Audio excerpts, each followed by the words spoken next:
Namaste beta, my name is Shmala Siddiqui, faculty of physiotherapy and diagnostic. So today this video I'll talk about ankylosing spondylitis. So what is ankylosing spondylitis? And by ankylosing spondylitis, it is a type of arthritis, and it mainly affects the back by causing inflammation in the spine, and this can make your back, rib cage and neck stiffing and painful.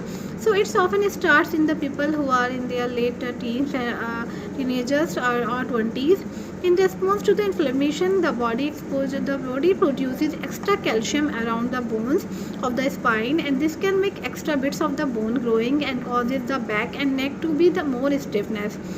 In rare cases, some of the bones of the spine make a link up of or fuse together because of the extra calcium, and in serious cases this can make the spine forward more, and you can reduce the risk of this happening if you have keeping actively and have effective medical treatment and try to maintain a good posture. So while it mainly affects the neck and back, it can also causes the pain and stiffness elsewhere in the body, including in the hips, shoulder and feet. We don't yet know that causing ankylosing spondylitis to some extent is related to the genes, but the condition is not passed directly from the parents to their children, and you can't catch it from anyone else. So conditions related to the ankylosing spondylitis are: it is a type of spondyloarthritis, and this is the name for a group of conditions with similar symptoms, mainly a pain and stiffness around the spine. Here are some other types of spondyloarthritis. So non-radiographic axial spondyloarthritis. The main symptoms are similar to ankylosing spondylitis: pain and stiffness around the spine, but there won't be a physical changes to back that can be seen on an x-ray. But some people with these conditions are later diagnosed with ankylosing spondylitis. And also spondyloarthritis, it is a form of psoriatic arthritis that can occur alongside the skin conditions for psoriasis, and people with psoriasis can get red, scaly patches of the skin.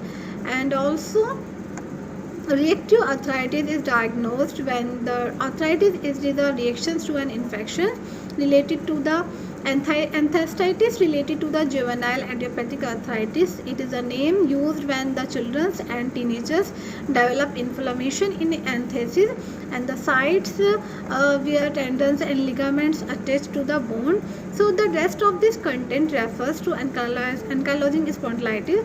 However, the treatment and self-management device is very similar for people with other types of the spondyloarthritis. So the next explain the symptoms of the ankylosing spondylitis.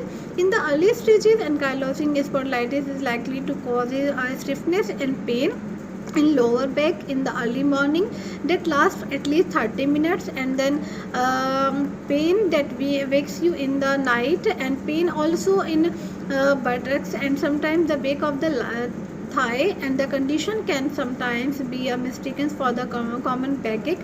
And common backache often comes in the shortly painful, but the pain from ankylosing spondylitis is likely to be the long lasting. And you may also have neck, shoulder, hip and thigh pain, which is so worse. But for example, if you sit for the long period time working at the workplace, some people have pain, stiffness and swelling in their knees and also ankle. So if the most of the spine is affected, but it can also cause difficulties with activities of working that involve bending and like twisting and around your neck, and other possibility symptoms like pain and swelling and tenderness and inflammations of the bowel. People who with ankylosing spondylitis can develop bowel problems known as inflammatory bowel diseases and colitis. It is a good idea to see the doctors if you have diarrhea for more than 2 weeks and have bloody and slime, and also fatigue, which is severe tiredness, and depressions and anxiety.